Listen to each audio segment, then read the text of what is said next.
ग्राम चाहिए। पंडित जी ने कहा रुको, थोड़ी देर रुकते हैं, मैं इसे समझाता हूँ। पंडित जी गए नदी के तीरे, वहां एक काला सा गोल मटोल पत्थर उठाया, उसे लाए, स्नान करवाया, इत्र लगाया, तिलक सजाया और उसे ऊंचे आसन पर बिठा दिया और नीचे अपने असली वाले शालीग्राम को रख दिया। धन्ना आया, धन्ना से कहने लगे बोलो धन्ना, तुम्हें कौन से शालीग्राम चाहिए? ये जो ऊपर बैठे हैं ये है राजा शालीग्राम, ये जो नीचे बैठे हैं ये है सैनिक शालीग्राम। धन्ना ने सुना कल तो ये नहीं थे। पंडित जी कहने लगे वो छिपकर सारी व्यवस्था कर रहे थे, इसलिए आज प्रकट हुए हैं, तुम बताओ तुम्हें कौन चाहिए? धन्ना कहने लगा मैं सैनिक क्यों लूं, मैं तो राजा वाला लूंगा। उसी समय हमारे पंडित जी ने एक साधारण सा पत्थर जिसे शालीग्राम का रूप दिया था उसे धन्ना को दे दिया। सोच अच्छी है कि अगर पूजा करे या न करे इसे कोई पाप नहीं लगेगा, और अपने असली वाले शालीग्राम को लेकर अपने यात्रा पर निकल गए। उस साधारण से पत्थर को प्रभु मानकर, शालीग्राम ठाकुर मानकर हमारे धन्ना अब तो सारा दिन अपने शालीग्राम के साथ रहता।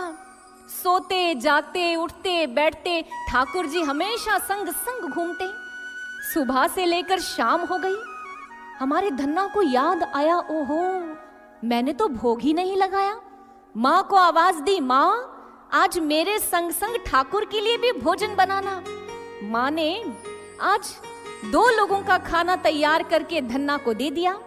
धन्ना ने ठाकुर जी के सामने उस थाल को रख दिया और ठाकुर जी से कहता है भोग लगाओ, जल्दी से आओ और खाओ।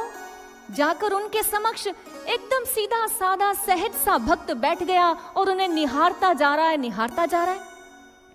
भगवान को भोग लगाने के लिए भक्त बुला रहा है, लेकिन भगवान है कि आ ही नहीं रहे। तभी याद आया, अरे जो पंडित जी थे वो तो पर्दा लगाते थे और घंटी बजाते थे। हमारे भोले भाले धन्ना ने एक पर्दा खींच दिया और घंटी बजाकर भगवान शालीग्राम को बुलाने लगा। थोड़ी देर में पर्दा हटाया, थाली तो ज्यों की त्यों पड़ी है। कहने लगे ठाकुर क्या हुआ, तुझे भूख नहीं लग रही? चल थोड़ी देर में खा लेना, मैं अभी यहीं तेरे पास में ही हूँ। वहीं धरा पर लेट गया और प्रतीक्षारत है कब ठाकुर को भूख लगे और कब मेरे ठाकुर खाएं। थोड़ी देर बीती होगी, फिर से पर्दा खोला और थाली तो अभी ज्यों की त्यों है।